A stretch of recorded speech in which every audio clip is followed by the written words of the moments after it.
Bem-vindo ao Leadercast, o podcast para quem quer saber mais sobre liderança. Apresentação: Luciano Pires. Bom dia, boa tarde, boa noite. Bem-vindo, bem-vinda a mais um Leadercast, o podcast que trata de liderança e empreendedorismo com gente que faz acontecer. Este não é um programa de entrevistas, não tem perguntas programadas nem roteiro definido. É um bate-papo informal, com gente que faz acontecer e que vai para lugares onde nem eu nem meu convidado imaginamos. O Leadercast é lançado por temporadas, às quais os assinantes da Confraria Café Brasil têm livre acesso. Os não assinantes receberão a primeira parte dos programas de forma gratuita semanalmente. Saiba mais acessando www.cafebrasil.top. Este programa chega até você em parceria com a Page Personal, braço da Michael Page, especializada no recrutamento de profissionais técnicos e de suporte à gestão. Conheça facebook.com/pagepersonalbr. É Page Personnel, se escreve Page Personnel BR com 2 L's.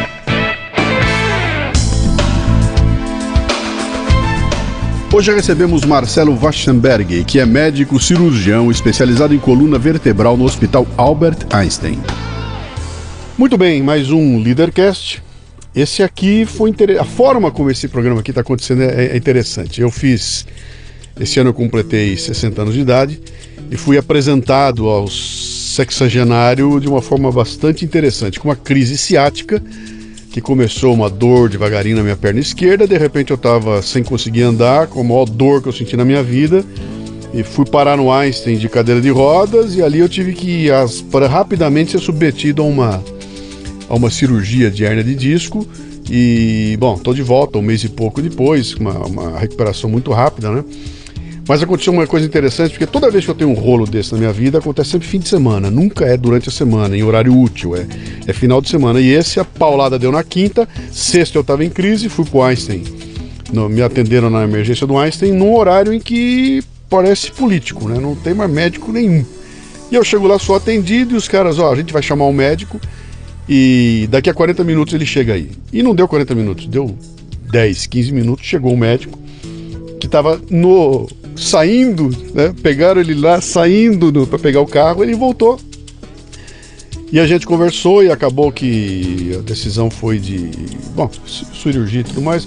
O fato é o seguinte: eu aproveitei o embalo, chamei-o aqui e eu tenho essa oportunidade gigantesca que eu sempre busquei de trazer alguém aqui ligado à medicina, e acabou que essa minha hérnia de disco serviu para gerar uma entrevista aqui que eu acho que vai ser muito legal. As 3 primeiras perguntas, ele já ouviu o Café Brasil, ele sabe como é que funciona, mas eu quero saber seu nome, sua idade e o que é que você faz. Meu nome é Marcelo Waschenberg, eu sou médico, sou ortopedista, sou cirurgião de coluna. E qual que era a terceira pergunta, meu? Era do meio, que era a idade, né? Minha idade, a idade a gente sempre tenta esconder. Eu tenho 46 anos e sou médico, sou ortopedista, cirurgião de coluna. Uhum.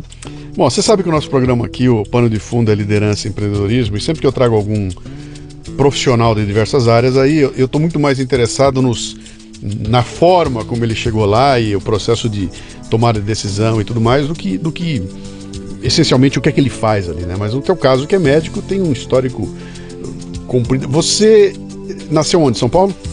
Eu nasci em São Paulo, eu sou paulistano, eu adoro a cidade de São Paulo. Para mim, existem várias cidades no mundo que eu gosto, mas eu sou paulistano. Fui criado no Bom Retiro, eu tenho origem judaica, e fui criado no Bom Retiro. Eu morava em frente ao Jardim da Luz, que eu tenho muita saudade desse tempo, era um bairro ótimo. Sim. Era na época em que o Jardim da Luz não tinha grades ainda, era tudo... Sim. Atualmente colocava no parque para brincar e deixava você brincando e não tinha preocupação nenhuma. Sim.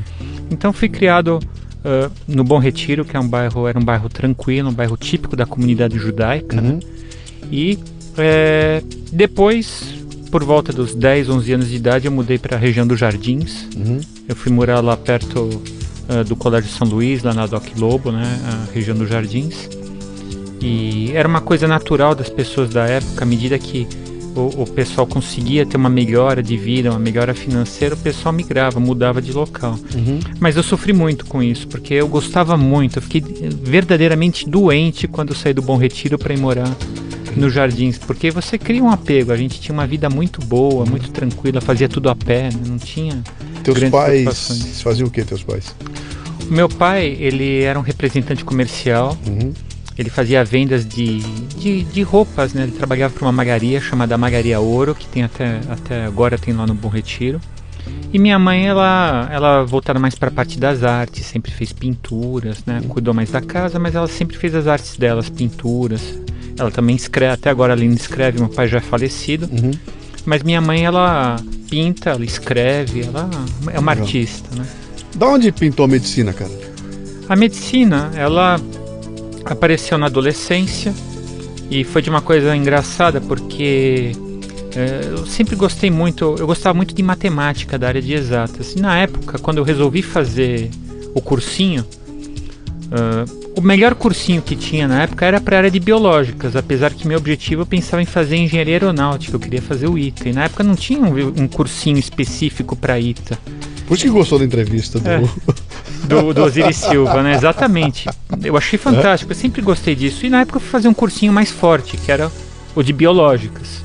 E acabei me afeiçoando, acabei gostando da área, me despertou o interesse pela área de biologia.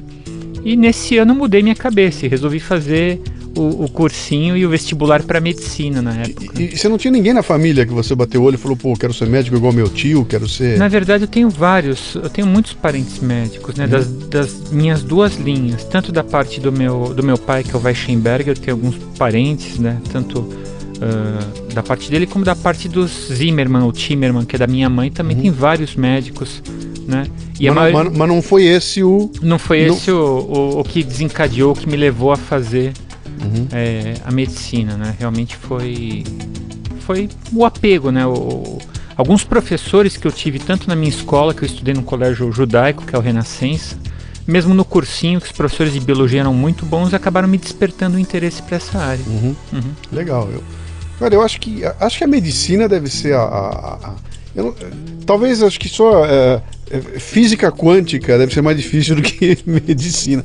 É uma das formações mais complexas e mais demoradas e complexas que existem, né? Demandando um tempo gigantesco, investimento grande e tudo mais. Você tinha consciência disso quando você escolheu que ia para medicina, bateu o olho e falou, isso que eu quero, abraçou e foi em frente sem ter dúvidas no caminho? Não. Realmente foram muitas dúvidas, eu não tinha a menor consciência, não tinha... na época eu tinha 16 para 17 anos quando eu prestei vestibular e não tinha a menor noção do esforço que eu tinha pela frente. Quando nós somos adolescentes, nós queremos mais ter desafios, né? E para mim, eu sempre buscava o maior desafio possível. Então, na época, eu vi isso como um grande desafio e falei, não, vou atrás disso e vou... Mas não tinha a menor noção do que viria pela frente. Pensou no meio do caminho, vou dar uma parada, vou partir para outra? Nunca. O meu amor pela medicina só foi crescendo durante o curso. Eu fui estudar no interior, o que já foi um desafio. Eu fui estudar em Sorocaba, na PUC. E também já foi uma experiência muito difícil, mas super atraente, porque saí da minha casa. Eu sempre fui uma pessoa muito caseira e de repente eu fui morar numa república, numa outra cidade no interior de São Paulo, em Sorocaba. E tudo isso foi muito novo, mas foram desafios que foram aparecendo e eu sempre fui muito de enfrentar, né? Eu gosto de desafios, né? E acabou, cada dia era um desafio, cada ano foi me despertando mais interesse, mais dedicação e despertou o amor pela medicina, mas o interessante é que dentro dessa conversa vão aparecer algumas coisas que me aconteceram nessa faculdade lá em Sorocaba, que justamente talvez traga alguns dados interessantes para essa discussão de liderança, né? Porque o médico, ele tem uma função, né? Uma função social de ser um líder, né? Isso é muito importante. Dentro da faculdade, à medida que as coisas foram se desenrolando e o aprendizado, eu acabei pegando uma liderança dentro da faculdade. Eu me tornei lá o presidente de centro acadêmico. Isso eu não sabia. Eu fui presidente de centro acadêmico lá na PUC de Sorocaba, numa época bastante turbulenta. Foi uma época em que A gente pegou uma época de inflação, foi a época da superinflação, em que é uma faculdade particular que eu estudava, e meu pai era uma pessoa de classe média normal, né, como a maior parte de todos nós, e as mensalidades elas subiam 10, 20, 30% ao mês, e chegou realmente numa situação insuportável, né, e justamente nessa época eu assumi, né, do terceiro para o quarto ano, a presidência do centro acadêmico da minha faculdade. E foi um embate muito grande, porque chegou uma situação que mais de 50% dos alunos não conseguiam pagar, tinham os gastos com a cidade, e nós resolvemos parar de pagar a faculdade. A gente fez um movimento grande lá em Sorocaba na época, e esse movimento era junto com o pessoal de São Paulo, da PUC de São Paulo, de todas as áreas. Foi até uma coisa super interessante, porque a gente conviveu com esse pessoal das áreas de humanas, que eram pessoas muito engajados em termos políticos, né? E a gente acabou entrando contra a universidade, né? Até em termos jurídicos, nós paramos, suspendemos, fizemos pagamentos judiciais, e foram meses de briga política contra a PUC na época, né? Interessante. Eu me lembro quando eu me formei no Mackenzie, quando eu fiz o meu... Eu fui o porta-voz não é porta-voz, não sei como é o termo, o orador da turma no encerramento, né, na formatura, e lá eu dizia no meu discurso dizendo o seguinte, que eu não sabia quantificar quanto mais eu tinha aprendido na escola, se era dentro da sala de aula ou fora da sala de aula, por causa desse envolvimento também com o Diretório Central de Estudantes, o jornal publicado na época. Eu me abracei isso tudo. Então foram 2 momentos de crescimento, e eu tenho uma tese que é o seguinte, cara: as coisas fundamentais da vida da gente e que marcam a gente pro resto da vida é exatamente nesse período, quando a gente faz 20 anos até 27 anos. A música do meu coração é dessa época, a primeira namorada é dessa época, a viagem fantástica, todas as coisas que acontecem importantes. Essa é uma época que parece que vem e grava no coração da gente. Então eu tenho com muito carinho essas lembranças dessa atividade toda daquela época lá, né? Mas aí você chega num momento em que você tem que fazer uma opção. Você está na escola, e aí, cara, eu serei o quê? Um pediatra, um obstetra? Como é que pintou essa coisa da ortopedia e depois a coluna na tua... Muito interessante. Eu tenho uma tradição, quando a gente está falando familiar, de ótimos médicos clínicos na minha família. E realmente é uma coisa saudosista o que eu vou falar, é uma coisa que por um lado pode parecer muito triste. Porque eu acho que foi uma das últimas gerações que tiveram na faculdade os grandes professores. Sabe aqueles grandes mestres que sabiam a medicina como um todo? Que sabiam cheirar um hálito, me ensinaram a cheirar hálito de paciente, me ensinaram coisas básicas, a examinar. E na época não era pedir ressonância magnética, não era colocar a mão no paciente, olhar na cara do paciente, fazer um exame físico, tirar uma história. E eu tinha professores que me traziam isso. E foram professores muito marcantes, como o professor Jasson Kalil, como o professor Maffei. Os médicos que ouvirem vão saber de quem são essas pessoas. Sim. E foi muito marcante. Então, isso me criou. A minha faculdade é uma faculdade que na época era um dos berços da clínica médica do país, né? Então, meu sonho era ser um grande clínico geral. Então, eu terminei a faculdade, e quando eu cheguei no 6º ano, eu falei, eu vou fazer clínica e vou fazer cardiologia. Então, esse era o meu sonho. Então, eu prestei as residências médicas de clínica médica, né? E na minha própria faculdade eu prestei em cardiologia e prestei em clínica em outros lugares. Então, no final, eu acabei entrando na residência em cardiologia na minha faculdade, em Sorocaba. Entrei em clínica médica em Ribeirão Preto, na USP, que era um dos lugares que eu mais gostaria de ir, porque a cidade é muito agradável, e a USP de Ribeirão Preto também é uma das faculdades líderes em termos de clínica. Então, era um dos meus sonhos. Então, esse foi um passo interessante. Só que assim que eu entrei na faculdade, na residência médica, aí vem uma quebra e uma mudança também na minha história, né? Porque justamente nesse momento eu entrei para o Exército. E aí eu tranquei a minha residência médica e fui passar um ano como oficial do Exército, que eu tive que servir. Você foi convocado? Eu fui como um voluntário, mas eu fui um voluntário assim meio empurrado, porque se nós não fôssemos voluntários, nós poderíamos ser requisitados e sermos mandados para a Amazônia, para lugares muito distantes, né? Sim. E foi uma época bastante difícil. Alguém te recomendou então? Cara, vai lá como voluntário para... A gente sabia que o ideal era ser voluntário, Sim. porque se não fosse voluntário, a chance de ir para um lugar mais distante era muito grande. E é uma época na faculdade, como você falou, do primeiro amor, né? Lá em Sorocaba eu conheci a minha atual esposa, né? Que foi praticamente a minha namorada. Então eu já tinha a minha esposa. Foi um ano também em que eu tinha a minha mãe, assim que eu me formei, minha mãe adoeceu. Então eu precisava ficar mais próximo de São Paulo para poder tanto ficar com a minha esposa, que eu estou até agora, graças a Deus, a que eu amo, como a minha mãe que tinha adoecido. Então, nesse ano do Exército, eu sabia que eu teria que ficar em São Paulo, próximo a São Paulo. Acabei servindo aqui em Barueri, né? Foi no 22 Belog, que fica lá na Castelo Branco, onde tem aqueles conjuntos de quartéis, né?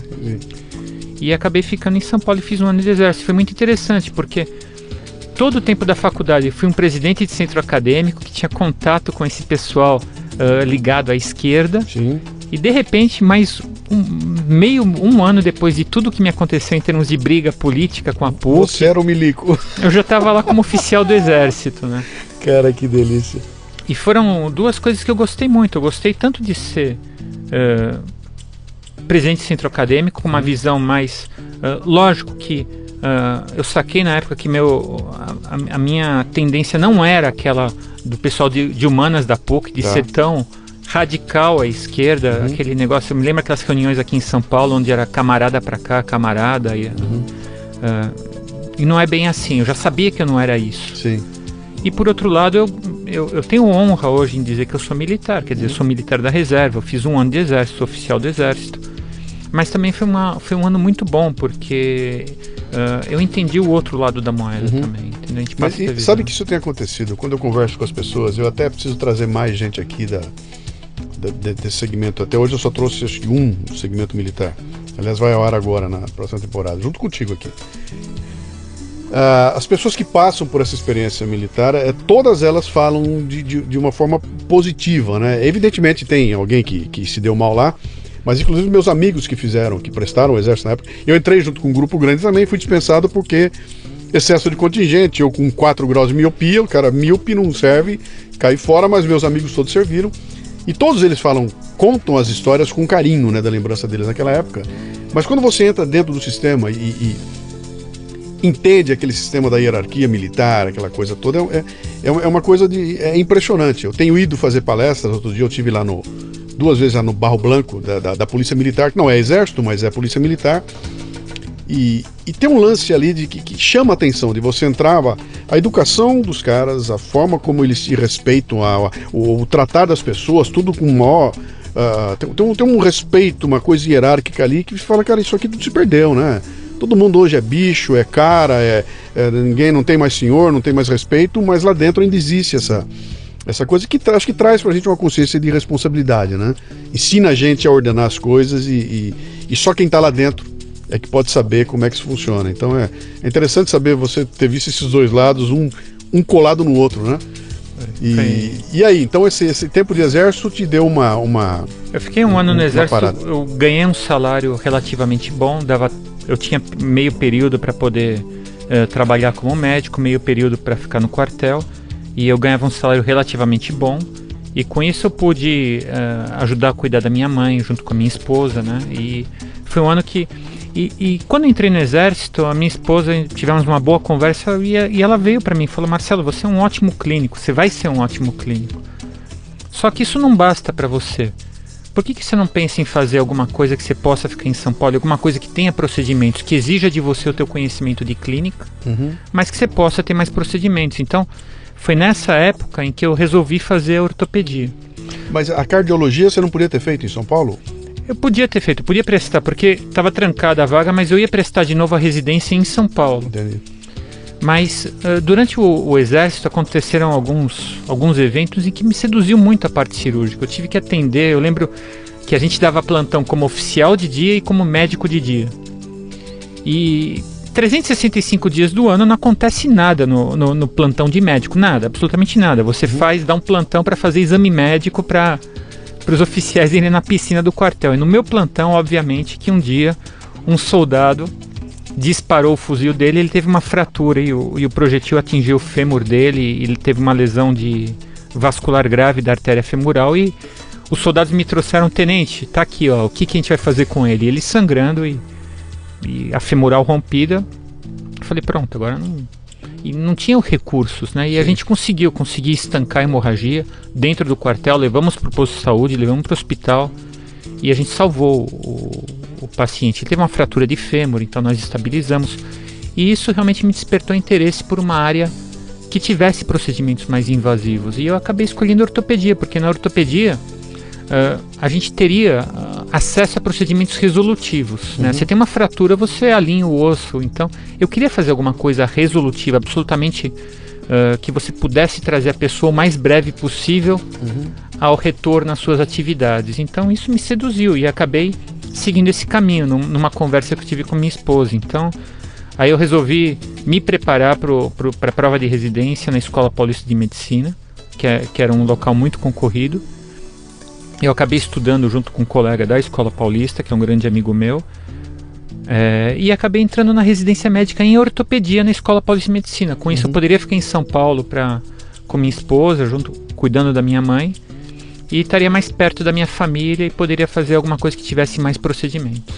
Legal isso que você falou, esse susto que você passou com o cara lá com a perna arrebentada. Tem um documentário no Netflix chamado Capacetes Brancos, é um documentário que trata de um grupo de civis na Síria, que eles são preparados para... Sempre que tem um bombardeio na cidade, eles são os primeiros caras a chegar, eles vão lá para tirar a turma lá de dentro do bombardeio. Então, são civis mesmo, o cara tem um treinamento lá para poder... Como é que corta as coisas, como é que tira o pessoal lá de dentro, né? E eles entrevistam os caras no meio do caminho. Então o cara era, olha, eu era ferreiro, eu era padeiro, eram várias coisas e o cara acaba se dedicando a isso. Era como se fosse um corpo de bombeiros, fico esperando, tocou o alarme, passou o jato, explodiu a bomba, os caras vão correndo para lá, né? E um deles, numa entrevista, está dizendo, quando começou esse rolo todo da loucura aqui da guerra, eu entrei numa das facções e comecei a ser um ativista. Eu ia lá de arma na mão, guerrear e tudo mais, né? E um belo dia eu parei e falei, cara, toda essa energia que eu estou gastando para matar gente, acho que não é minha praia, acho que eu vou gastar para salvar a gente. E ele muda, ele sai de ser o cara combatente que atira nas pessoas para ser o cara que salva as pessoas, porque ele falou, quando eu experimentei essa sensação de salvar a vida de uma pessoa, isso me tomou de tal forma que acho que aconteceu com você, é um bichinho, né? O bichinho morde a gente e você fala, cara, que sensação é essa? Só quem passa por ela é que consegue ver. Isso é uma coisa que eu admiro quando você está falando de liderança, a questão toda do médico como liderança, quer dizer, o médico cirurgião tem diante dele, como é meu caso, um cara deitado ali, inerte, está na tua mão, e dependendo do que sua mão fizer nele, ele para de andar por causa da vida, né? Então você tem ali que ter estou coordenando uma situação aqui, onde tem um elemento aqui que não é uma questão de ganhar ou perder dinheiro, de ficar mais rico ou mais pobre, é uma questão de devolver para esse cara uma condição de vida ou até prejudicar o futuro desse cara lá por resto da vida. Quer dizer, tem uma carga de responsabilidade em cima de vocês que é um negócio brutal, né? Como é que você lida com isso, cara? O que é que te faz vencer essa... Não sei se dá um medo, não sei se você tem um medo, dá um frio na barriga. Na verdade, esses primeiros anos, tanto da residência médica, são nos básicos de preparação. Eu acho que o primeiro ponto... Ontem mesmo eu vi essa reportagem dos capacetes brancos, né, resgatando aquela criancinha lá na Síria. Isso é uma situação de emergência, mas o primeiro ponto que te dá segurança é o conhecimento, que é o ponto básico. E são muitos anos de estudo, é muita dedicação. Quer dizer, foram 3 anos de residência médica, depois 2 anos de especialização em cirurgia de coluna e um aprendizado constante. Então, o primeiro passo para a segurança e para saber lidar com isso tudo é o treinamento, que não tem muito jeito. É o treinamento e estudo constante, sempre se atualizando. E depois que você tem o conhecimento, você tem que lidar com o teu instinto de humanidade, que é isso que você acabou de falar, que é aquele instinto de você ajudar o próximo, não olhando para o próximo como um paciente ou com alguém que você vai ganhar dinheiro, que é o teu trabalho. Lógico, nós somos profissionais, mas o que me faz hoje no meu dia a dia atuar e fazer as coisas é olhar para o paciente, ver o problema e a possibilidade da resolução. Assim como o médico pode pegar um paciente com um problema, uma hérnia de disco e é o que você falou, se ele errar ele pode causar um problema, também tem aqueles pacientes que chegam com trauma na coluna aguda, pacientes que chegam já com trauma raquimedular, chegam paraplégicos praticamente você vai lá, faz uma cirurgia, estabiliza a coluna e ele volta a andar. Então, esse instinto médico, a vontade de você reintegrar a pessoa, de salvar não só a vida, porque a questão fundamental não é a vida ou a morte é uma coisa que está acima da gente, mas é como a pessoa vai viver, a qualidade da vida, né? E isso, nós, o ortopedista, ou a gente que lida com coluna, a gente mexe muito com isso, de você dar qualidade de vida para a pessoa, de uma coisa que ela tinha perdido, que ela estava restrita, e que você dá. E na hora em que você atende, que você tem o conhecimento, esse negócio, não existe o medo, a fragilidade de você simplesmente vai agir pelo teu instinto, pelo teu conhecimento, e você trata da melhor forma possível, usando toda a tua capacidade para fazer o teu máximo. Eu imaginei que se dava para fazer um paralelo. Por exemplo, eu sou palestrante profissional, né? Toda vez que eu vou começar a palestra, na hora de eu entrar e botar o pé no palco, por mais seguro que eu esteja, dá um friozinho na barriga, né? Então, na hora de entrar, de anunciar com vocês, Luciano Pires entra no palco, dá um friozinho na barriga, dá uma injeção de adrenalina, e aí você decola e vai, né? Com esses casos de cirurgia, não é mais ou menos isso? O momento em que o evento vai acontecer, que você está se preparando lá e vou enfiar a faca no sujeito. Você tem alguma reação desse tipo ou é absolutamente técnico a coisa? É muito técnico, muito programado, a gente estuda. Existem aqueles casos de urgência, mas geralmente a coisa é muito estudada. Eu confesso para você que quando nós temos determinados casos com tumores graves, a gente chega a perder noites de sono pensando... Quantas vezes já não acordei com minha esposa conversando sobre paciente com ela e falando. Então, a gente perde às vezes noite de sono com planejamento e preocupado. Mas na hora que você entra para um ato cirúrgico, já entra naquela resolução, você já sabe o que fazer, já está tudo planejado, não dá o frio. É interessante o que você está dizendo, porque às vezes a gente tem que dar uma aula no congresso. Sim. Vai apresentar um trabalho no exterior, tudo. E aí sim, a gente tem esse frio na barriga. Sim. Mas na hora do ato cirúrgico ou do ato médico de atender de fazer aquela cirurgia, não tem muita sensação, você tem uma segurança muito grande. Existem cirurgias e cirurgias, óbvio. Existem procedimentos que são aqueles procedimentos que te geram mais atenção e te dão um pouco mais de tensão. Existe dentro da cirurgia de coluna as cirurgias que são mais delicadas, que são cirurgias com deformidades. Por exemplo, são crianças, adolescentes que têm escoliose. E essas crianças, você vai fazer uma cirurgia e existe um risco intrínseco da cirurgia, que por mais técnico que você seja e por melhor que você faça, elas podem ter uma deficiência neurológica na hora de corrigir essa deformidade. Então esse é um momento muito tenso, aí sim. Eu confesso que em alguns casos de cirurgias de deformidades, às vezes, quando a gente está monitorando a medula e o profissional que monitora a medula para a gente na cirurgia começa a falar, olha, cuidado, o potencial da medula está baixando, então, ou às vezes, antigamente, antes dos anos 2000, a gente operava deformidade e você tinha que acordar o paciente no meio da cirurgia para pedir para mexer os pés, para ver se estava tudo funcionando. Hoje em dia, nós monitoramos a medula durante a cirurgia. Então, nesses procedimentos em que envolve uma possibilidade de uma lesão neurológica, a gente realmente tem um pouquinho mais de preocupação.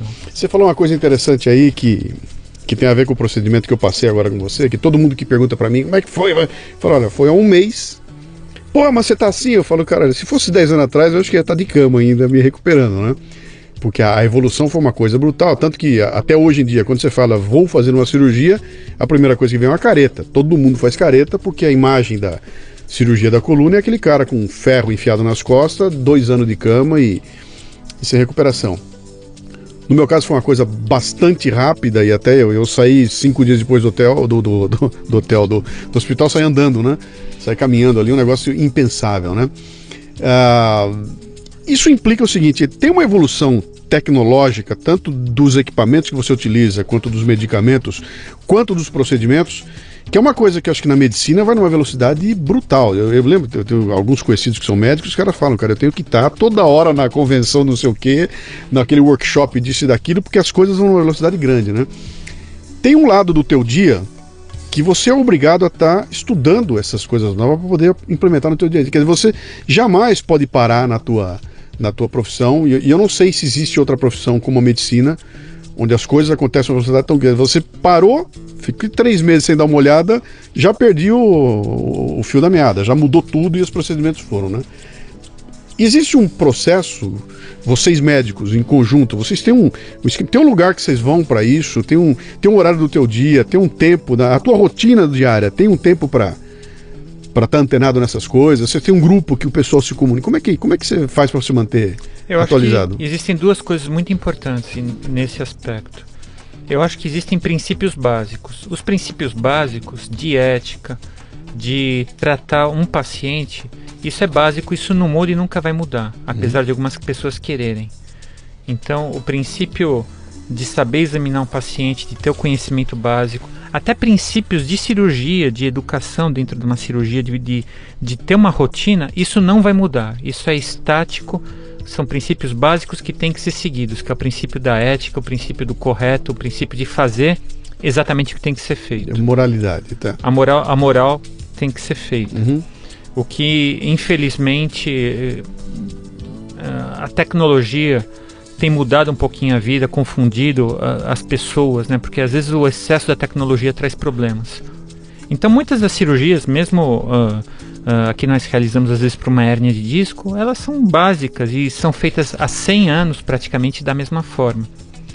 Coisas que são importantes, por exemplo, o uso de um microscópio, o uso de uma lente, uma lupa, isso auxilia. Técnicas são desenvolvidas com a modernidade e esse é o lado bom da globalização e da tecnologia da informação. Você consegue hoje ter acesso e o tempo que o médico, que nós temos livre, a gente está na internet, a gente vai em congressos e hoje já não é tão difícil ir num congresso, você já pode fazer congressos online. Então tem procedimentos como técnicas endoscópicas para hérnia de disco, existem coisas mais atuais e modernas que facilitaram a abordagem do paciente. Mas eu acho ainda que mais de 50% dos conceitos ainda são básicos, são os corretos e você consegue de forma simples resolver o problema das pessoas. Então, na minha visão ainda, eu acho que a tecnologia trouxe uma interrogação, as coisas cresceram demais e os abusos mais me preocupam do que me deixam tranquilos, para ser muito sincero. Então, eu acho que muito da tecnologia que apareceu serve a interesses comerciais e isso é um derrame que vem para cima da classe médica. Sim. Então, o médico toda hora está recebendo e-mails, convites, fornecedores que querem esse contato para mostrar tecnologias, em vender o seu peixe, seja na forma de medicamentos, seja na forma de materiais cirúrgicos, seja na forma de organização, de logística. Então a gente é assediado. Eu tenho muita dúvida e sou muito criterioso em termos de lidar com esses avanços tecnológicos, entendeu? Eu acho que é interessante, tem que ir com calma. Aparecem coisas muito boas, mas a maior parte, infelizmente, das coisas que aparecem não são tão boas. E muitas vezes você vê que são experimentadas coisas que não têm uma comprovação de uma eficácia maior. Porque o custo-benefício não é tão grande, né? entendeu? Então... Me fala uma coisa aqui, vamos falar do avião que você pilota aí. Eu entro no avião, tem a comissária de bordo, tem a chefe das comissárias, tem o navegador, tem o piloto, etc e tal. Numa cirurgia, imagino que seja uma coisa parecida. Eu não conheço muito bem a hierarquia, como é que funciona lá, queria que você falasse um pouco disso, porque você vai montar um time para resolver um problema. Tá lá o paciente deitado e vem não sei quantas pessoas, nem sei quantos estiveram envolvidos na minha, 4, 5 pessoas, não sei quantas foram, né? Mas há um time ali que você vai ter que coordenar aquele time. Quem monta esse time? Aliás, quem é o piloto? É o cirurgião-chefe que é o piloto? Quem é que monta esse time?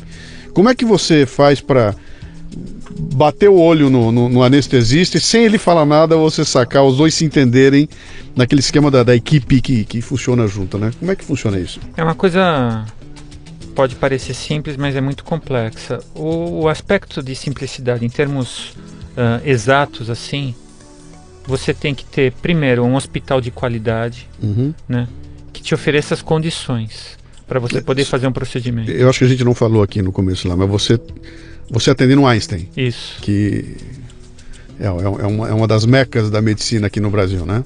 Existem vários hospitais na cidade de São Paulo.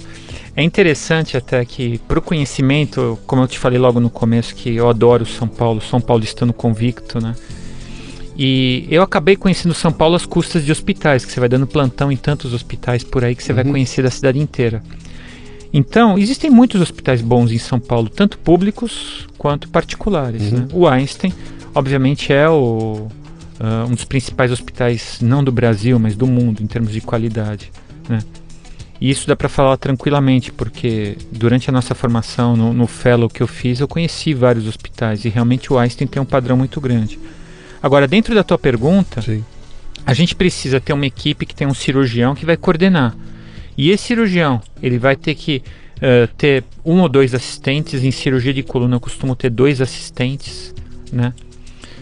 Tem um instrumentador cirúrgico que vai mexer com os materiais e vai controlar os materiais e passar esses instrumentos para os assistentes e para o cirurgião. Temos que ter um anestesista da confiança.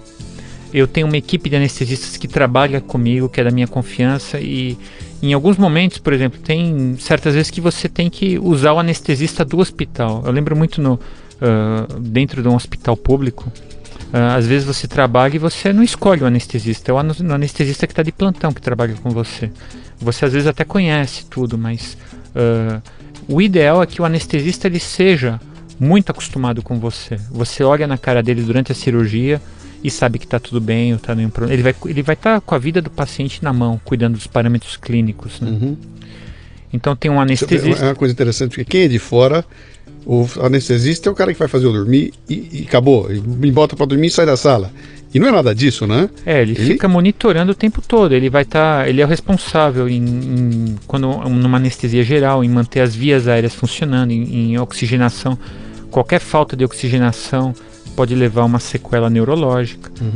Então ele vai ser a pessoa que vai estar atento o tempo todo ao seu lado, vendo. E é uma alquimia, porque ele tem que ministrar drogas que te deixam ao mesmo tempo dormindo, para que a cirurgia possa se desenrolar. Ele vai ter que cuidar para que você não tenha dor, né? Então você tem que ter um anestesista e uma equipe anestésica da tua confiança, porque o teu paciente está na mão dele, ele que controla tudo.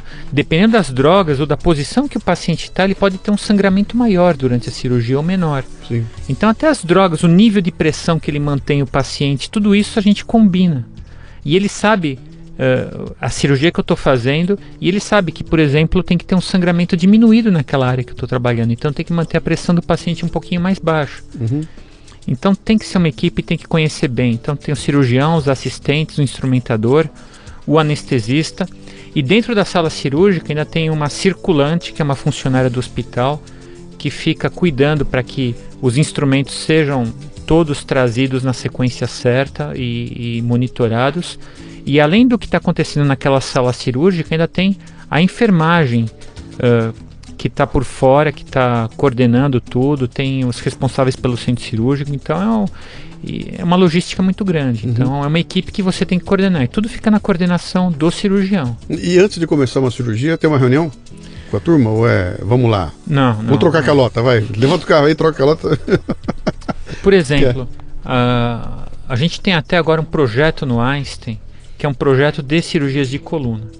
É um projeto que foi feito em parceria com algumas fontes pagadoras, em que, devido a situações de uso excessivo de implantes cirúrgicos, a operadora fez um acordo com a Einstein. Então os pacientes são encaminhados para o Einstein, pacientes que às vezes não teriam nem direito. Existe um board que discute esses casos clínicos. O médico atende, leva o caso para o board, esse caso é discutido. E aí sim, a partir dessa discussão, quer dizer, existe uma programação cirúrgica. Sim. Eu, na minha equipe, eu tenho mais 3 cirurgiões formados como cirurgiões de coluna, que participaram da sua cirurgia, né, que são o Dr. Délio Olalho, o Dr. Nelson Asturi e o Dr. Michel Canas, que são os cirurgiões de coluna que trabalham comigo. Então, praticamente a gente passa uma semana, a gente discute no consultório cada caso, eles me apresentam os exames, nós discutimos. E dentro dessa discussão a gente vai para a cirurgia já sabendo o que vai fazer, então, e prevendo até as possíveis complicações, problemas, desafios que a gente vai encontrar na cirurgia. Então tem uma programação.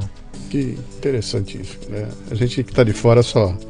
Aliás, quem está dentro não consegue ver nada, né? Porque eu estou dormindo lá, né? Fala uma coisa, o outro lado que evidentemente essa parte da questão técnica e tudo mais, a gente sabe como é que ela funciona, mas tem um outro lado que eu não sei se eles te ensinam na escola, né? Que é o lado de você lidar com um ser humano que quando chega na tua frente está num estado de fragilidade total. Eu me lembro que quando eu cheguei para consultar contigo, eu quase que não conseguia falar, de dor, né? Então eu tava ali entregue, cara, pelo amor de Deus, me enfia uma chave de fenda na minha coluna aqui, que precisa passar isso aqui, né? E as pessoas estão sempre numa... Então, chega na frente do doutor, eu estou aqui absolutamente fragilizado, e você vai conversar com essa pessoa. Há um treinamento para isso, essa coisa de lidar com gente, de lidar com uma pessoa que está fora do seu estado normal, evidentemente, talvez com um parente ao lado que está preocupadíssimo com o que vai acontecer, e às vezes você não tem boas notícias para dar, né? Há um treinamento para isso, há um suporte para isso? Como é que você lida com... Olha, o treinamento para isso, na faculdade, eu acredito que seja muito baixo, muito pouco. A gente vai crescendo de acordo com o aprendizado e com as pessoas que vão te passando essa experiência. Você vai conhecendo, como eu falei, e volta aquele assunto da faculdade, daqueles antigos professores, em que tratavam seres humanos e não exames. Uhum. Hoje, com o advento da tecnologia e com a vida louca que todo mundo leva, né, isso passou de ter valor. É interessante que tanto médicos como pacientes, por incrível que pareçam, às vezes valorizam mais o exame do que ele mesmo. Uhum. Né? Então, até o professor Moisés Cohen, que é até semana passada o chefe da ortopedia da Escola Paulista, ele falava o seguinte: quantos centros de diagnóstico existem entre a Avenida Paulista e a Faria Lima? Quase toda esquina tem um centro de diagnóstico. Por que isso cresce? Porque existe um acordo velado aí de, eu quero saber o que eu tenho, vou fazer ressonância, vou fazer um exame de imagem. E não é isso, esse preparo não existe. E infelizmente os médicos, para se resguardar, ou às vezes por não ter tempo de fazer uma consulta, de escutar o paciente, o senhor está com dor aí, vamos fazer uma ressonância daí. Dor é no pescoço, ressonância de pescoço. Uhum. Então falta realmente para o médico, na formação universitária, na minha opinião, essa visão humanista. Nós temos algumas disciplinas de psicologia, de ética, mas isso é muito pouco. A gente tem tanta coisa para estudar e tanta coisa para abordar em termos médicos que isso fica relegado a segundo plano. Se o médico não tiver essa educação que a gente está falando agora, ela vem de mais cedo. É uma coisa que vem de casa, que vem de família, entendeu? E isso está se deixando em segundo plano. Então, por isso que hoje uma das coisas que eu sinto quando eu vejo, e a falta eu conheço muitos médicos que agem da forma errada e não atendem porque não tiveram berço. Hoje você vê as crianças, as pessoas tendo filhos e relegando a babá para criar, né? Você vê babás indo levar a criança para... Eu tenho pacientes que me contam, né, que vai numa reunião de pais e mestres e está lá a babá como pais e mestre da criança. Sim. Então, primeiro que isso vem de berço. Na faculdade de medicina não existe uma dada importância. E cada vez mais os médicos estão mais especializados, né? E menos humanistas, menos com essa formação. Você sabe que geral. você me lembrou um negócio que todo mundo tirou sarro, mas que tinha um fundo ali. Foi quando estava se discutindo a questão dos médicos cubanos, né? E a Dilma falou que ela queria um médico que apalpasse. Porque ela deu a entender que médico nenhum apalpa mais, né? Ele senta, olha pra tua cara, você fala duas coisas, isso é virose, vai tomar um treco aí qualquer e tá. Então houve esse distanciamento. Quando você fala pra mim do lance do cheirar hálito, quer dizer, cara, pelo cheiro do hálito dá pra entender o que a pessoa pode estar tendo? Dá. Lógico, eu não esqueço, eu lembro, falando disso, vem na minha cabeça o meu professor falando: Marcelo, você quer ver o que é um hálito urêmico, o que é uma insuficiência renal crônica? Cheira o hálito do paciente. Como professor? Cheira a boca do paciente e vem aquele cheiro de ninho de rato, que é o hálito urêmico. Aquilo nunca mais sai da minha cabeça. A história desse professor, que era o Gelson Cadeira, era fantástica, porque ele sabia tudo de medicina. E eu lembro que ele adorava tomar a cervejinha dele, ele gostava de comer quindim, era um diabético que não se cuidava. E ele acabou tendo as duas coxas amputadas por causa do diabetes. E mesmo assim, nós íamos na casa dele e passávamos visita na enfermaria. Ele, com a cadeira de rodas amputado, passando e examinando. A gente tinha uma enfermaria de tuberculose, colocava o estetoscópio, escutava, fazia ausculta cardíaca, ausculta pulmonar. Então, vendo, isso aqui é um sopro tubário, é um sopro típico de tal problema. Isso aqui... Então, isso que se perdeu. E eu não sei se a gente vai conseguir voltar com isso, porque a tecnologia que você estava dizendo, Sim. da importância da gente ter tecnologia, por outro lado, está se perdendo a humanidade. Está se perdendo a humanidade, de escutar, de tratar, de examinar um paciente e não examinar uma ressonância, e não tratar. Hoje mesmo, eu canso de ver isso. Doutor, eu estou com uma hérnia no pescoço, isso está me doendo o pescoço. E o senhor não pode ver aqui na ressonância a minha hérnia? Eu falei, olha, eu não trato a hérnia, eu não trato a imagem, eu trato o paciente. Isso é uma coisa que está se perdendo, e é muito triste. Vocês falam sobre isso? Vocês conversam sobre isso? Eu não digo assim o teu grupinho no bar. Eu digo o seguinte, o grupo de profissionais ao qual você faz parte, que está num dos principais hospitais do Brasil, em algum momento fala sobre isso? Isso é assunto recorrente entre vocês ou não? Com um determinado... Porque você tendo uma posição dessa, você cria o seu meio de convivência, claro, né? Então os mestres que eu ainda tenho, não só na faculdade, como pessoas, eu cito uma pessoa que praticamente me adotou, que é o professor José Goldenberg, lá do Einstein. Sim. Também. É uma pessoa que me passou isso. Então você se apega a mestres e a pessoas que... E você acaba ficando, e você se distancia de algumas pessoas que não têm essa visão, de algumas pessoas que... Então no nosso grupo às vezes eu tenho, que nem hoje eu estava com um amigo meu, o Dr. Marcos Stavali, o neurocirurgião, que nós operamos alguns casos em conjunto. E a gente trata, às vezes tem pacientes que chegam e que não tem às vezes uma condição econômica, não tem como, mas você se sensibiliza e tem que tratar aquele paciente. Então o teu meio acaba, você se afasta das pessoas que não têm essa conduta, que tem uma visão diferente, que tem uma visão tecnológica. Até os meus assistentes são muito competentes, até falo com o Délio e com o Nelson, que são meus assistentes, eles vibram com cirurgias como eu vibrava antigamente, com detalhes, com técnica, com usar o microscópio, endoscopia, mas eu já passo para eles uma coisa que não teve quem me dissesse na época, eu aprendi com essas pessoas. Calma, tudo isso é bom, a tecnologia é ótima, mas é uma porcentagem baixa. O envolvimento com o paciente, ele é fundamental e vale muito mais do que qualquer tecnologia desenvolvida, entendeu? Então, e é uma coisa que infelizmente está crescendo muito. Médicos que não examinam, pacientes que não querem ser examinados, que têm horário, chegam no consultório com celular, chegam no consultório com a agenda cheia, lotada. Então formou-se um pacto, né? O médico, ótimo, vamos pedir uma ressonância, paciente ótimo, na ressonância eu vou ver tudo que eu tenho e já resolve, né? Então, eu acho que a sociedade está indo para um lado muito preocupante. Sim, nesse aspecto. E eu, como paciente, tenho que tomar alguns cuidados aí. Eu fui fazer a minha fisioterapia conforme você recomendou. Então eu pedi, para você que está me ouvindo aqui, quando eu terminei de fazer a cirurgia, que eu fui fazer meu primeiro exame lá, o doutor, olha, eu vou te fazer a fisioterapia, recomendar e tudo mais, e a minha preocupação é que fosse perto da minha casa, né? Porque eu falei, cara, eu não quero ter que cruzar São Paulo para fazer a fisioterapia. E por uma sorte, aliás, essa minha hérnia é uma hérnia de sorte todinha ela, né? Ele me recomendou, sem olhar, foi o primeiro nome, você falou, olha, eu vou te recomendar fulana, me deu o telefone, onde é que fica? Não sei, fica lá em Moema, onde eu moro. Eu fui ver, fica a 1 quadra e 12 passos da minha casa, né? E eu fui fazer, uma fisioterapeuta bastante experiente, de seleção brasileira de basquete, etc e tal. E aí o dia que eu sentei para fazer a consulta com ela, que ela veio conversar comigo, ela olhou para mim e falou assim, cara, você deu sorte. Falei, por quê? Você pegou um médico que, olha, você não podia ter escolhido um cara melhor. Eu falei, por quê? Ela falou, você não sabe o que me aparece aqui. Sabe, de aparecer paciente aqui com placa enfiada, com parafuso, com coisas que não haveria necessidade de acontecer, mas que acaba acontecendo. E você pegou um cara que no caso é você, né? E aí eu fiquei pensando o seguinte, falei, cara, mas olha a forma como foi, bicho. Eu dei entrada no hospital e o médico que veio me atender era um que estava saindo, ele estava lá, não sei como é que te acharam, no celular te chamaram, você voltou. Então eu dei uma sorte tremenda, que eu como paciente fico absolutamente inseguro. Será que eu tenho que depender dessa sorte, cara, toda vez? O que eu como paciente deveria fazer numa hora como essa para tentar não depender de sorte, mas ir no cara que... Então, na minha cabeça, por exemplo, bom, se eu estou no Einstein, eu estou em boas mãos, porque aqui estão os melhores profissionais, né?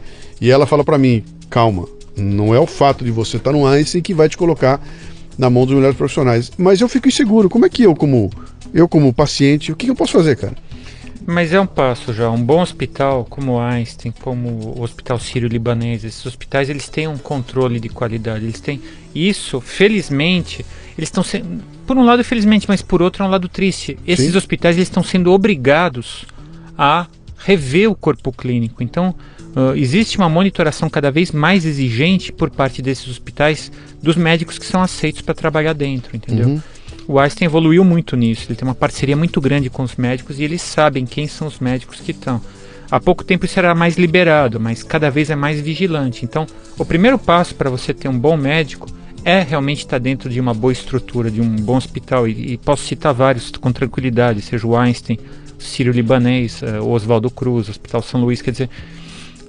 o risco Cara, de você mas ter... eu sou o Zezinho, eu tô aqui dentro desse busão, 1h30 para chegar no meu trabalho, e eu trabalho aqui na periferia, eu moro na periferia, trabalho aqui no fim do mundo, bicho, eu tô no SUS, cara. No SUS também é uma coisa interessante, eu acho que os extremos são interessantes, porque existe... Eu sou médico e trabalho no Hospital São Paulo. Durante muitos anos eu fui responsável pelo ambulatório de coluna do Hospital São Paulo.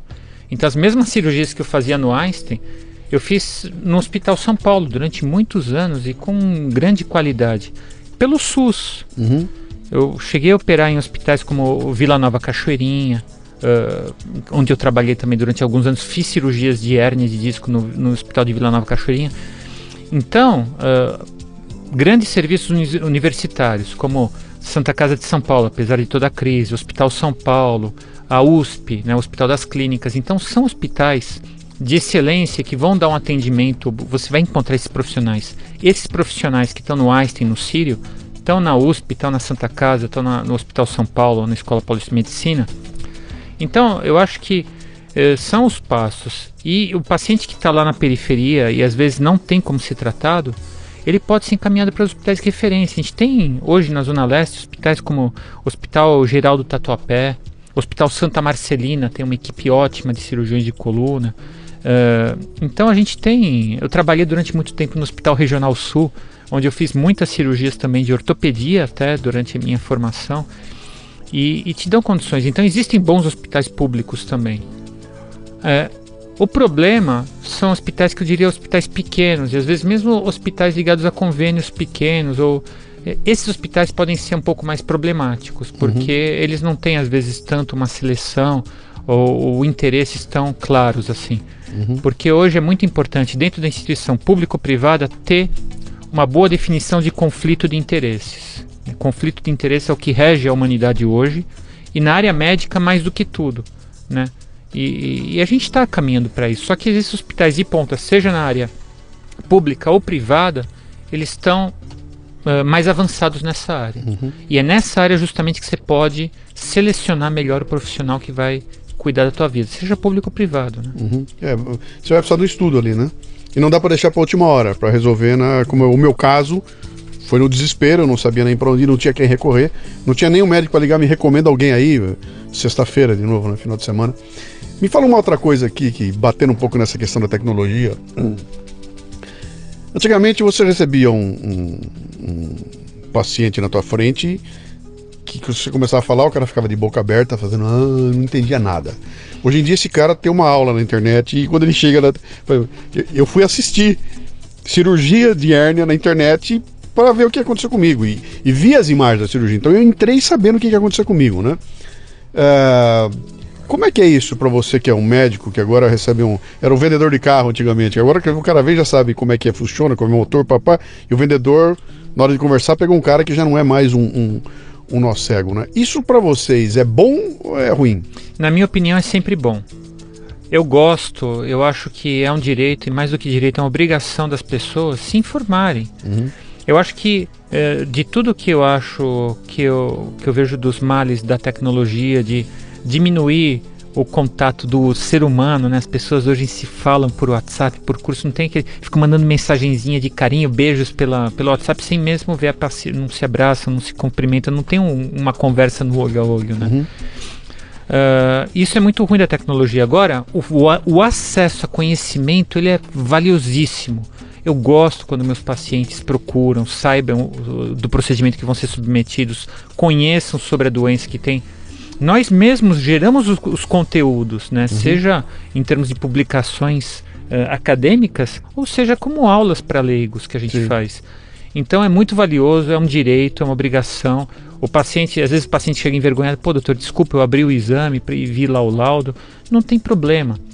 O único problema que eu peço para o paciente é ter calma com o que encontra, às vezes, no laudo e não se assustar, né? Às vezes o paciente lê um laudo e vê lá protusão de disco ou doença degenerativa da coluna e o cara, nossa, eu já tenho uma degeneração, eu vou... Então tem que ter o bom senso. Acho que o bom senso, ele rege tudo. Todos os relacionamentos humanos são regidos pelo bom senso. Nessa área também, mas para mim, eu gosto quando o paciente tem o conhecimento e ele traz isso para que a gente possa discutir a respeito. Você está formado há quanto tempo? Quanto tempo você está no batente? Eu me formei na faculdade em 92. 92, então nós estamos aí com 24 anos. 24 anos de formado, em 93 eu fui para o exército, como eu falei. Aí eu fiz mais 3 anos de residência de ortopedia, 2 anos de cirurgia de coluna, depois eu fiz meu fellow na Europa, em 8 cidades lá, e de lá para cá é uma carreira constante, tanto na área de atendimento como na área acadêmica, que a gente tem toda a carreira acadêmica, mestrado, doutorado, pós-doutorado, publicações. Me fala um pouco da saúde no Brasil. Recentemente eu revi, até publiquei no meu Facebook de novo um Roda Viva com o Dr. Adib Jatene, que é uma delícia ouvir o Roda Viva, porque lá ele faz um diagnóstico da situação brasileira, e também revi um outro que eu também publiquei, que é com o coordenador, o presidente, o gerente geral, sei lá o que ele é, do Hospital do Coração lá do interior lá como é que é o nome da cidade lá onde tem a festa de peão de boiadeira e tudo mais? Hospital do Câncer de Barretos. Exatamente. Hospital de Câncer. E ele dá, e é fabuloso, a conversa dele ali no Roda Viva é maravilhoso, porque ele traz uma visão da excelência na medicina fora dos grandes centros, né, que o negócio é fantástico. E meu amigo Adalberto Piotto, que eu também entrevistei aqui, está fazendo um documentário nesse momento lá em Recife sobre o transplante de rins, e o pessoal criou um centro de excelência lá no Recife, e ele está mostrando através do documentário toda essa loucura que foi você criar um centro de excelência fora, porque criar em São Paulo é fácil, né? Levar para essas regiões é difícil ali, né? E todos eles dão um desenho de como é que é a saúde no Brasil, o que é. E o que o Adib Jatene batia é o seguinte: a questão não é só dinheiro, precisa de dinheiro, mas não é só dinheiro, é a forma como esse dinheiro é aplicado. Lá do Instituto lá de Barretos também dava uma visão humanística fabulosa lá. Como é que você enxerga essa situação da saúde no Brasil, fazendo parte de uma categoria que ora é acusada de mercenária, ora é acusada de aproveitadora, ora é acusada de que não quer, de má vontade, preciso trazer os cubanos porque nenhum médico quer ir para o interior, ora toma pedrada, ora salva vidas, então é uma coisa maluca, é um milionário, né? O médico do Einstein, o cara é o rico que só quer saber de ganhar dinheiro, etc e tal, e nós pobres aqui estamos nos ferrando, né? Então tem um quiprocó envolvido nessa questão da saúde, onde vira e mexe, o médico é colocado como o do mal, né? Ele é o elemento do mal nessa equação aí. Como é que você vê? Como é que vocês se incomodam com isso? Como é que você vê essa situação? Eu acho que a gente tem um sistema público de saúde que no papel ele é muito bonito. O sistema chamado SUS, né? O sistema universalizado de atendimento à saúde, ele é muito bacana. Ele, teoricamente, é um dos mais avançados do mundo. Só que o problema maior, ele vem lá de cedo, é o que a gente estava falando. O problema é educacional. Das pessoas não terem formação básica e não terem conceitos básicos de tratamento. Vem desde que a gente tem que pensar muito no Brasil, uma coisa que não se enxerga é a medicina preventiva. Não adianta você querer ter tratamentos sofisticados se você não tem saneamento básico, se você não tem esgoto. Eu estava vendo uma reportagem recente no Brasil falando que a grande falência do Brasil é o sistema de saneamento público. Sim. Né? Nesses 13 anos isso se agravou, nesses 13 anos desse governo que houve uma promessa. Então não adianta a gente querer ter uma medicina sofisticada se não tem saneamento básico, se não tem um controle desses problemas básicos. E a partir daí as pessoas que vão para essa área mais básica são pessoas às vezes preocupadas, são pessoas que estão num pedestal falando, intelectuais que falam e dizem um monte de coisas bonitas, mas que na prática são pouco efetivas. Então eu acho que falta educação. Hoje na formação médica existem, antigamente a gente falava que o Brasil era a Belíndia, né? Se usava muito esse termo de Bélgica e Índia, mas nem isso a gente não é mais, né? Porque a Índia já passou a gente então a gente está muito abaixo até disso.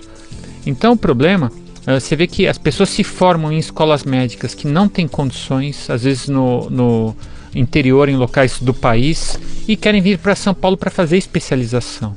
Então o médico ele acaba se formando na especialização, porque as faculdades são muito fracas. E uma vez que eles fazem especialização em São Paulo, acabam ficando em São Paulo, ou nos grandes centros do país. E para tirar essa pessoa daí é impossível.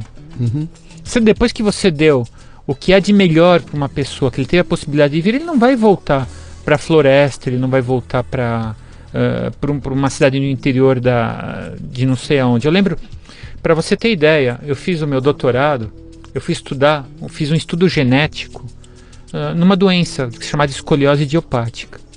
E eu tive que estudar uma família, que a origem dessa família era no interior, no sertão da Paraíba, numa cidade chamada São José de Piranhas. E eu tive que ir até lá para poder conhecer, pegar as pessoas, colher amostras de sangue, radiografias. Então tive contato, uma parte da família estava lá e outra estava lá no Pará, numa cidade chamada Medicilândia, que eu tive que encontrar eles em Altamira.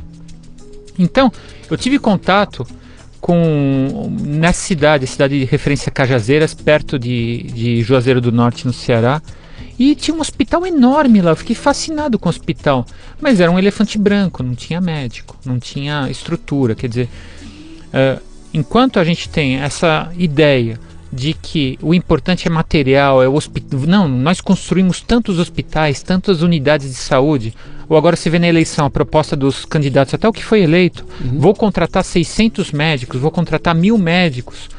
As pessoas precisam entender que não adianta contratar o médico. A proposta atual, não, vou contratar 600 médicos recém-formados para irem trabalhar nas periferias.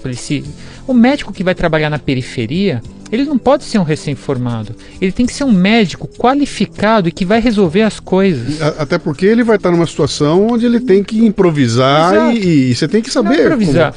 90% das coisas que a gente pega são coisas que podem ser resolvidas com medidas simples de conhecimento.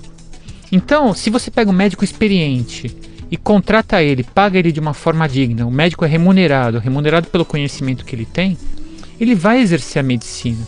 E não precisa um centro como Einstein na periferia para você fazer cirurgias extremamente sofisticadas. Essas exceções podem ser distribuídas. Eu acho que tem que ter uma parceria entre o setor público e privado. O Einstein tem trabalhado muito nisso, tanto que o Einstein agora encampou hospitais públicos, como o hospital do M. Mirim, Moisés Deutsch, agora está uma parceria com a prefeitura no Hospital Santa Catarina, né, que era o antigo Santa Marina. O que é encampar um hospital? É fazer parcerias de tal forma que os médicos dessa estrutura privada trabalhem na estrutura pública e possam também dar esse atendimento para o serviço público e serem remunerados por isso. Então, eu vejo na obrigação, ainda mais na área de saúde, dessa participação, porque muitas entidades têm o nome de hospital filantrópico, hospital beneficente, hospital Santa Casa, e às vezes não tem essa contrapartida. O Einstein buscou esse caminho com o hospital Mirim, que é o hospital público, é um hospital da prefeitura, e que os médicos do Einstein dão atendimento lá. E desenvolvem, tem programa de residência médica, assim como no hospital Santa Catarina, também da prefeitura. Como tem um posto de atendimento em Paraisópolis que é pelo Einstein. Então eu acredito nessas parcerias. E não precisa ser só na região. Então eu acho que essa mistura e o tratamento do público com o privado é importante. Mas por outro lado, voltando no médico, né, o médico tem sido forçado a ter uma formação de especialista. O médico então ele tem que ter esse conhecimento básico para que ele tenha ferramentas. As ferramentas de conhecimento para poder atender os casos mais simples, casos básicos, né, nas periferias, ou nos rincões do país. Só que você tem que desenvolver. O médico, ele precisa ter infraestrutura na cidade de onde ele vem. Não é ter uma faculdade de medicina, mas ter uma escola básica. Ele tem que ter uma escola básica. E nessa escola básica já interagir, já poder fazer exame nas crianças. Essas crianças têm que ter uma alimentação adequada. Então, eu acho que o problema está lá embaixo, na coisa básica, no início da cadeia. E de repente vem um governo que quer impor mais médicos, que quer impor tantos aparelhos. Não, nós construímos tantos hospitais. Não é esse problema. Não é esse problema. Eu sou professor na Escola Paulista e atualmente dou aula para o 6º ano. Poxa, eu vejo meus pacientes que eu atendo com os meus alunos do 6º ano, eles ficam... O aluno chega para mim, professor, vamos discutir essa ressonância. Eu falo, não, deixa a ressonância de lado, vamos ver o paciente. E o índice de exames que eu tenho que pedir é muito baixo.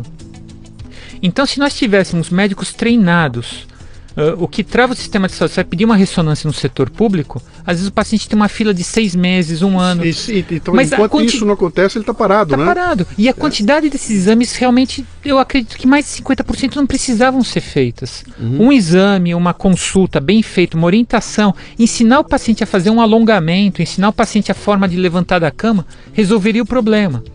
Mas o médico não tem esse tempo, seja porque ele ganha pouco no setor público, ou seja porque ele é ligado a um convênio médico e vai pagar 30, 40 reais para atender um paciente, ele tem que atender 20 pacientes em 4 horas, Sim. ganhando isso. Então é mais fácil ficar requisitando exames do que conversar, escutar.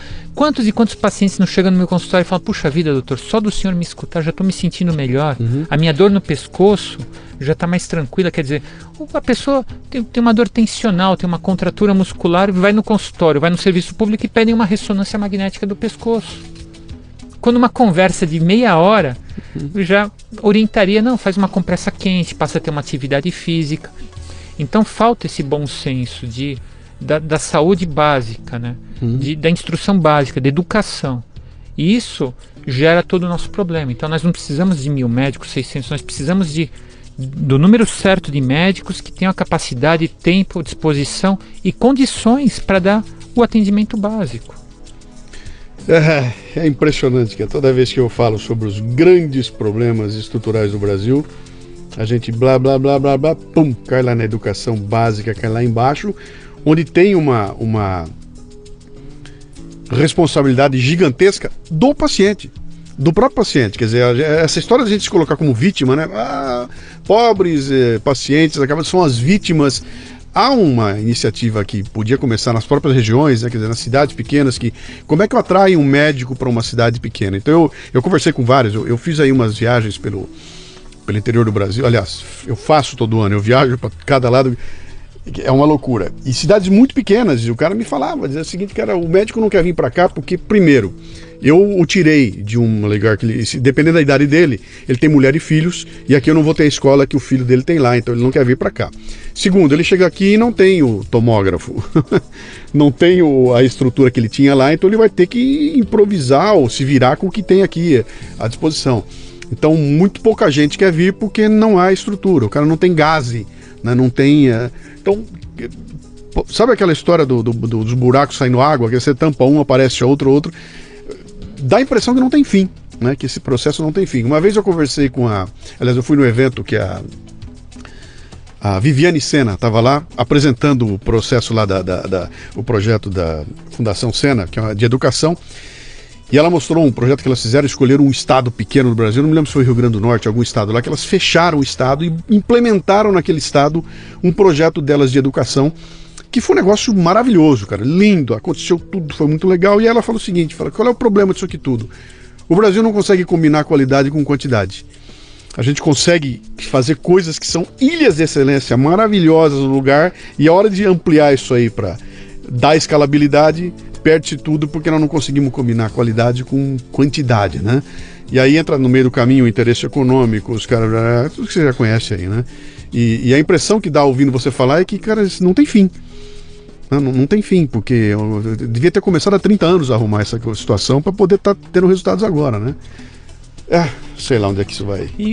O problema é interessante, porque eu falo você está no meio dos teus amigos, não porque Dilma, Lula, Serra, Aécio, quem... Na verdade, isso muda muito pouco. Nós podemos influir muito pouco nisso. Tudo bem que voto é democrático, tem que votar. Mas o problema somos nós. Isso que as pessoas não entendem. O problema é o cara que pega e joga um lixo no chão. Né? O problema é o cara que está ao seu lado e o cara vai num protesto contra a Dilma, mas é o mesmo cara que está passando, que não tem respeito a uma faixa de segurança. É o mesmo cara que te dá uma fechada no trânsito sem dar uma seta. O mesmo cara que está metendo pau em Dilma, Lula ou Aécio é o mesmo cara que não está nem aí pro cara do lado. É o cara que pode cortar uma fila, é o cara que quer ter uma vantagem. Eu vou te dar um exemplo, uma coisa, até um desabafo para você, né?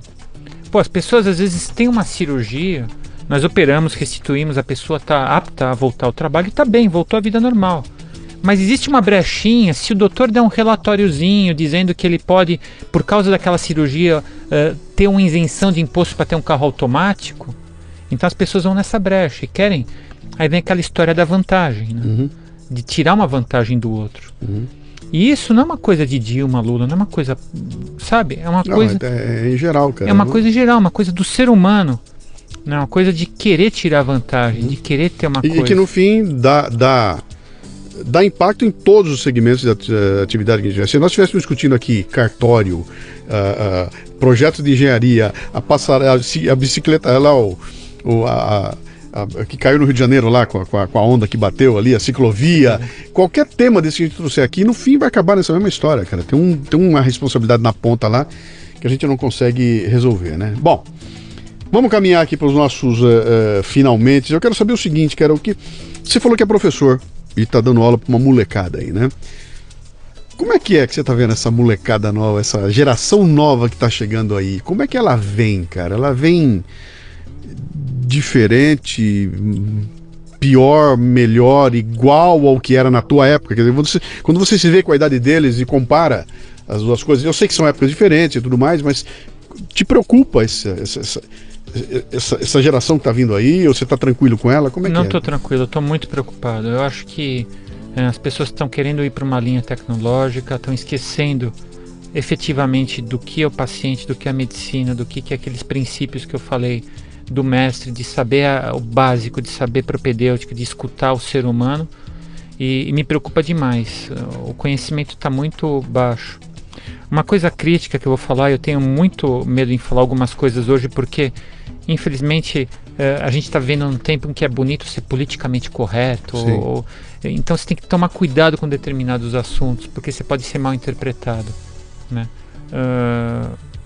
Às vezes você está dando aula e de repente você olha num canto da classe e vê pessoas, às vezes os alunos com manifestações, fazendo coisas que não sejam ligadas à aula, e você tem medo de repreender, porque você pode ser acusado de estar discriminando ou fazendo coisas.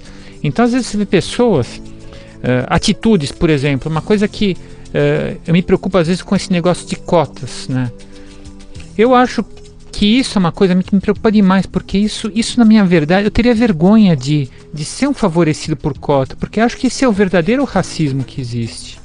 Eu lembro dos meus antepassados em campo de concentração, que eles tinham cotas de comida, tinham cotas de roupa, de cobertor, porque o problema não é esse, né? Uma coisa que me preocupa é você querer colocar a pessoa direto no local, né, sem ter aquela formação básica. A gente precisa dar o acesso lá embaixo. A gente precisa dar condições para que a pessoa possa competir lá na frente, não colocar o cara de paraquedas lá na frente. Eu acredito que sim, nós temos uma contrapartida, uma justiça social, nós temos um débito, pessoas que sofreram até historicamente em termos de crescimento do país. Mas não adianta querer de uma hora para outra tomar uma atitude e colocar eles lá na frente, se a gente não está dando o básico. Então isso acaba gerando mais problemas. Você acaba formando, você acaba tendo retardos de centro de excelência e não conseguindo formar. Você tem que acabar perdendo tempos. Então estou muito preocupado com a formação. Eu tenho muita preocupação com pessoas que falam demais, mas agem muito pouco e que não estão nesse meio. É muito bonito ter um discurso bonito, né?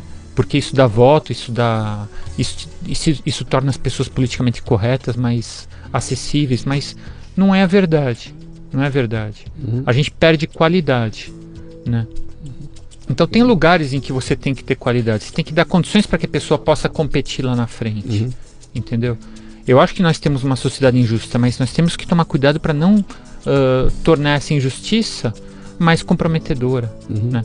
Eu acho que uma grande coisa que eu vejo em países europeus, principalmente a Alemanha, eu estava ouvindo isso no rádio hoje, formações técnicas. Por que você tem que dar cota? Por que você tem que fazer problemas de incentivo ao acesso à universidade? Será que só existe esse caminho da universidade? Será que profissões técnicas não têm o seu valor? Será que não tem o seu caminho? Será que não existem coisas?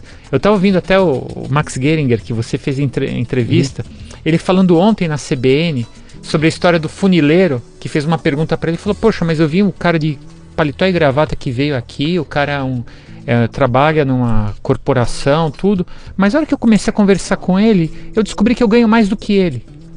E o Max Geringer respondeu com muita sabedoria, você ganha mais que ele porque você tem uma profissão, ele tem um cargo. Sim. Então, eu acho que o caminho é esse, oferecer. A pessoa vai fazer não, vou ser médico, meu pai quer, vai ser bonito para minha família ser médico. Mas será que ele está feliz com isso? Será que se ele fosse um técnico em uma determinada área, ele não seria mais feliz dentro disso?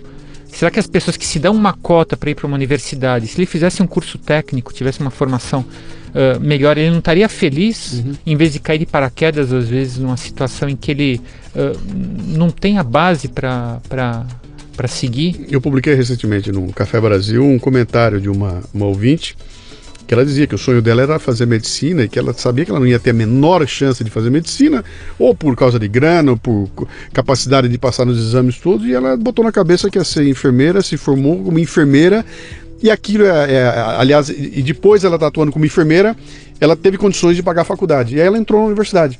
E dizendo que foi um choque aquilo, ela falou, cara, isso foi um choque, não era nada daquilo que eu pensava que seria, e que eu imaginava que seria uma faculdade, não é nada daquilo que eu imaginava. Eu estou muito mais feliz aqui como enfermeira, cuidando dos meus doentes, lavando o doente, trocando a fralda. Quer dizer, ela encontrou a profissão e o propósito dela salvando vida, como salva um médico, né? Do jeito que salva um médico. Aliás, eu diria até que outro dia eu estava até pensando nisso, né? Falando, cara, passa o doutor, né? Passa o doutor na enfermaria lá, porra, o doutor, tudo lá. Terminou de passar o doutor, quem é que vem? E aconteceu comigo, e antes de mim, minha esposa estava internada lá. Então, as meninas que entram para conversar com a gente, a forma do tratamento, cada um que entra ali para bater o papo, cada sorriso que você vê, cada jeitinho que você é tratado lá, compõe o processo. Então, o médico é só um elemento que passa uma vez por dia, alô, tudo bem, tá legal, fiz... Quando ele vai embora, eu tô sozinho no quarto, na mão desses outros profissionais, e você vê no olho das meninas, aquelas que estão lá por tesão de estar ali, né, que fazem questão, que tá tudo bem, cara, que legal. Minha esposa ficou internada quase 15 dias. Cara, e na hora de sair, vem a menina, abraça com lágrima no olho, porque ela tá indo embora, porque elas desenvolveram uma amizade ali entre elas, ali do tratamento da menina com ela, que você fala, cara, isso tá muito além do que ser enfermeira. Ela é enfermeira, mas ela gosta do que faz e tá fazendo com um brilho no olho. E pra mim, que sou paciente, isso faz toda a diferença do mundo, né? Acho que isso é um pouco do que você tá dizendo aí, que se perde nesse processo todo maluco de deixa eu te atender em 15 minutos, vai embora, senta lá, espera, e essa desumanização aí que toma conta. Meu caro, estamos aí, bicho. Eu me incomoda muito estar conversando isso com você e saber que você é do Einstein, que eu sou um cara que consigo ir no Einstein, posso pagar o Einstein, e que muita gente que está ouvindo a gente aqui não vai nunca chegar nem no estacionamento do Einstein, né? Que está lá na outra ponta, vivendo a realidade de uma sociedade aí que ela não tem o acesso que nós temos, não tem a condição que nós temos, né? Então me incomoda muito, viu, esse tipo de coisa, mas eu também sei que eu pouco posso fazer a respeito, a não ser conversar um pouco e incentivar as pessoas que possam discutir esse assunto. E mais ainda, a moçada que está nos ouvindo aqui, que tem como sonho fazer medicina, sabe, na hora que for entrar numa faculdade, falar, pô, eu teve um cara que foi lá no Leadercast e falou para mim um negócio que eu não fazia ideia, que era, além de desenvolver a minha capacidade técnica, tem um outro lado, que é esse lado do humano. Para mim, o nosso papo aqui, eu vou deixar guardado para mim pro resto da vida, o cheira o hálito. Entendeu? Essa coisa, cara, cheira o hálito. O simbolismo que tem nesse negócio todo é fantástico, cara. Quem é que quer cheirar o hálito de alguém hoje em dia? Bom, meu amigo, quem quiser, você tem um blog, você tem um lugar que você escreve, que seja de acesso de um ser humano normal, comum, que não seja um outro médico que vai aqueles trabalhos científicos. Tem algum lugar que você dá algumas dicas, que você... Não, eu sou uma pessoa muito reservada, eu gosto eu acabei aprendendo a duras penas na vida que eu prefiro ser mais reservado. Eu era uma pessoa que corria muito, me preocupava muito em aparecer, em divulgar, mas hoje eu sou uma pessoa muito mais reservada, eu sou mais uma pessoa introspectiva. E eu trabalho na Escola Paulista de Medicina, eu trabalho no Einstein, mas eu procurei me poupar de uma super exposição. Assim, eu gosto de lidar com as pessoas, gosto de ter meu consultório, de ter uma coisa mais olho no olho, sabe? E é isso que eu gosto. Eventualmente a gente tem assessoria de imprensa no Einstein, que manda a gente dar, ou leva a gente a dar palestras em alguns lugares, tudo, como eu falei na CBN, a gente já falou. Mas eu não tenho blog, eu tenho o meu e-mail, tenho o meu consultório, tenho esses locais que eu fico. Começa a pensar nisso, viu? O blog é excelente porque você não aparece, você fica guardadinho ali, você não vai ser aquela figura, mas você tem um volume de conhecimento importante aí que precisa ser passado para frente de alguma forma. E eu me vejo com a seguinte preocupação: como é que se traduz esse conhecimento científico que você tem para gente que não é do ramo, né? Que precisa saber dessas coisas e não tem acesso. Então tem muita gente fazendo hoje em dia aí. E eu fiz uma entrevista aqui com um editor, com o Cássio da Reina Editorial, e ele terminou a entrevista dele falando assim: cara, os maiores tesouros da humanidade estão no cemitério. É o livro que não foi escrito, o blog que não foi editado, a palestra que não foi dada, o filme que não foi feito. Pensa nisso, cara, sabe? De você tentar de alguma forma traduzir. Se for em forma de blog é legal, porque você não precisa ter nenhum compromisso profundo, a não ser pegar o teu conhecimento e começar a colocar como seus insights, né? Pequenos insights que eu tenho aqui naquilo que eu faço e coisas que eu aprendi ao longo do tempo. Falei, olha, se eu não for ler você como um paciente, talvez uma molecada que vai estudar medicina possa ler como, cara, tem um caminho, tem um cara me dando uma luz aqui para coisas que eu não tinha prestado atenção, né? Legal. Muito obrigado pela visita, viu? Não, foi um prazer. Valeu, papo. Muito obrigado por ter salvo a minha... acabado com a minha hernia de disco aqui. Eu estou muito bem, na velocidade de recuperação está bem legal. E em breve aí eu vou estar voltando para as 100% da atividade. Se Deus quiser. Muito obrigado. Eu que agradeço a oportunidade desse bate-papo. Eu acho que a verdadeira mudança que a gente vai ter no país, eu sou muito crédulo. Eu tenho orgulho de ser brasileiro, né? Uma das coisas que até critico é que as pessoas vão atrás de passaportes italiano, polonês, europeu. Eu não quero, eu quero ter um passaporte brasileiro. Eu sou brasileiro, eu amo meu país. Eu não quero ter uma segunda pátria. E a forma que nós vamos encontrar de mudar o país não é só com voto, mas é com essas conversas. É com eu conversando com você, com outro e unindo pessoas com conhecimento para que a gente possa mudar. São essas pequenas conversas, pequenos atos que mudam. E não é em passeata com milhões de pessoas, gritar fora isso, fora aquilo. Mas construir, não destruir. Então acho que essas conversas, essa oportunidade que eu estou tendo, eu estava ansioso para poder conversar justamente esses aspectos com você, porque é por meio desse conhecimento e dessas conversas que a gente vai mudar o país, com esses conceitos. Sem dúvida. Muito obrigado. Este programa chega até você em parceria com a Page Personal, braço da Michael Page, especializada no recrutamento de profissionais técnicos e de suporte à gestão. Conheça facebook.com/pagepersonalbr. É Page Personnel, se escreve Page Personnel BR com 2 L's. Você ouviu o Leadercast com Luciano Pires. Mais uma isca intelectual do Café Brasil. Acompanhe os programas pelo portal cafebrasil.com.br.